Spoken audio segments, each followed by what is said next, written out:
Salut à toi, ravi de te retrouver dans l'épisode numéro 99. Et oui, on arrive déjà à la centième vidéo. Je me présente si tu tombes par hasard sur ma chaîne. Je suis Andy, ton coach fitness, et chaque jour, je t'accompagne pour te donner mes meilleurs conseils afin que tu sois en forme physiquement, que tu changes ta façon de voir l'entraînement, de ta façon de voir la nutrition et te donner entre guillemets la motivation nécessaire de te bouger chaque jour pour changer ton corps. Alors aujourd'hui on va parler d'un dicton anglo-saxon qu'on entend énormément en ce moment, le fameux no pain, no gain. Et la question à se poser, c'est est-ce qu'il faut absolument avoir de la douleur? Est-ce qu'il faut absolument être dans ces derniers retranchements quand on s'entraîne pour réellement avoir des résultats physiques sur son corps? Donc c'est la question aujourd'hui qu'on va se poser ensemble, et j'aimerais également avoir ton ressenti par rapport à ça. Et pourquoi en fait je voulais aborder ce sujet-là aujourd'hui avec toi? Parce que c'est un sujet qui revient fréquemment. Tu le sais peut-être, tu le sais peut-être pas. J'ai un centre d'entraînement sur Dijon qui est affilié aussi à CrossFit. Donc et aujourd'hui avec le CrossFit et avec toutes les méthodologies qui s'y rapprochent, on entend beaucoup ces trucs-là. C'est-à-dire que moi je vois beaucoup de l'extérieur, des gens qui ne connaissent pas forcément l'activité mais qui voient un petit peu des choses sur YouTube, des vidéos un peu. C'est voilà, le CrossFit ou toutes ces méthodes croisées, il faut, voilà, à la fin ça finit, on vomit, il faut finir sur le dos complètement explosé pour que ce soit efficace. Bref, plein de choses comme ça qui pour moi n'ont ni queue ni tête, qui sont pour moi néfastes. Et je pense pas que, je pense que ce dicton est mal compris, et je pense que l'entraînement, quel qu'il soit, que ce soit du CrossFit ou que ce soit n'importe quel type d'entraînement ou de préparation physique, l'important c'est de le faire avec intelligence, et c'est de le faire en fonction de son propre niveau. D'accord? C'est-à-dire que en fonction de ton niveau, en fonction de où tu démarres, en fonction de tes différentes pathologies, de ton passé, eh bien, il va falloir que tu prennes tout ça en compte et que tu puisses avancer en fait à ta vitesse.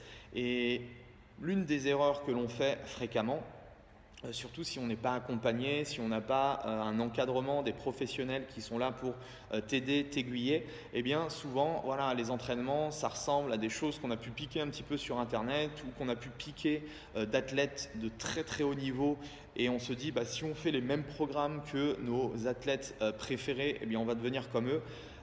Souvent c'est le contraire qui se passe, c'est on se pète, on a des blessures, bref c'est le véritable cauchemar. Et je pense que voilà, ce fameux no pain no gain, il faut plus l'interpréter comme une façon, une certaine philosophie, c'est-à-dire que pour moi le no pain, il faut plus le comprendre comme quelque chose d'être assidu, d'avoir le mindset, le bon état d'esprit, ne pas lâcher dès qu'il ne fait pas beau, ne pas lâcher dès qu'on n'y arrive pas, etc. Moi, je le vois plus dans ce côté beaucoup plus philosophique, mental que forcément physique, parce que quelle que soit la personne, si j'ai une personne en face de moi, quel que soit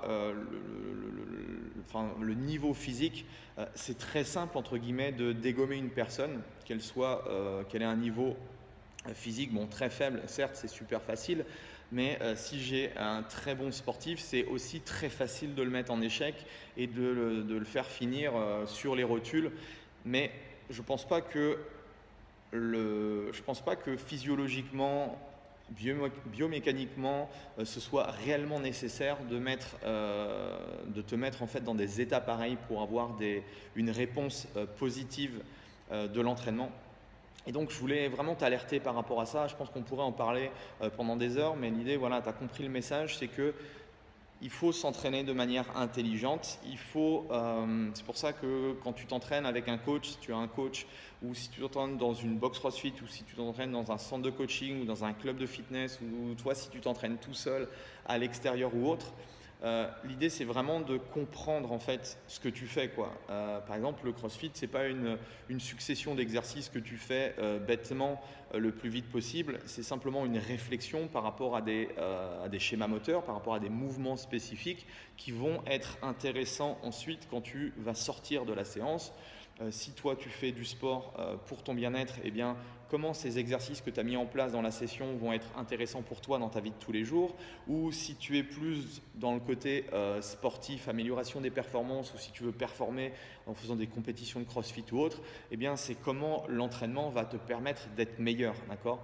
En aucun cas, la finalité d'un entraînement, ça doit être de finir la tête dans une poubelle et de vomir ses tripes, parce que généralement, c'est que tu as été trop loin, et je pense que ce n'est pas forcément utile d'arriver à cet état pour réussir à avoir des résultats. Pour preuve, il y a quelques personnes, enfin ça m'est pas arrivé souvent en fait de faire vomir les gens, et je pense que voilà, si on fait vomir les gens, c'est que je pense qu'on a été beaucoup trop loin. Moi, mon rôle de coach, c'est d'amener quelqu'un à être en meilleure santé, à être en meilleure forme, à avoir de meilleurs résultats physiques s'il recherche des performances physiques, mais en aucun cas, effectivement, de le mettre en situation d'échec ou de le mettre vraiment complètement sur les rotules, parce que si tu es extrêmement fatigué, le niveau de récupération va être beaucoup plus long, et ça va être très compliqué le lendemain de reprendre le chemin de l'entraînement et de retravailler sur la qualité. Donc pense avant toute chose, le message que je voudrais te faire passer par rapport à ça, la première chose, je te l'ai déjà dit, voilà, entraîne-toi intelligemment, réfléchis au pourquoi du comment. Et la deuxième chose, ce qui va être réellement important, c'est toujours cette notion de qualité, d'exécution technique. Privilégie la qualité toujours à la quantité. Et ça, si tu es accompagné par un coach, par une structure qui est dans cette optique-là, dans cette philosophie-là, bah, tu vas voir que ce sera beaucoup plus facile pour toi de progresser à ton niveau. Voilà, en tout cas, je ne sais pas ce que tu en penses. Si tu aimes un petit peu, enfin si tu as cette même vision que moi, bah, tu peux liker la vidéo. Ça me permettra de savoir si je suis dans le vrai, en tout cas si je suis pas tout seul à penser ces choses-là. J'aimerais bien aussi avoir ton avis, donc n'hésite pas à mettre un petit commentaire en dessous de la vidéo. En tout cas, merci à toi, et puis bah, nous on se retrouve demain pour de nouvelles aventures, de nouveaux conseils. Voilà, allez, salut!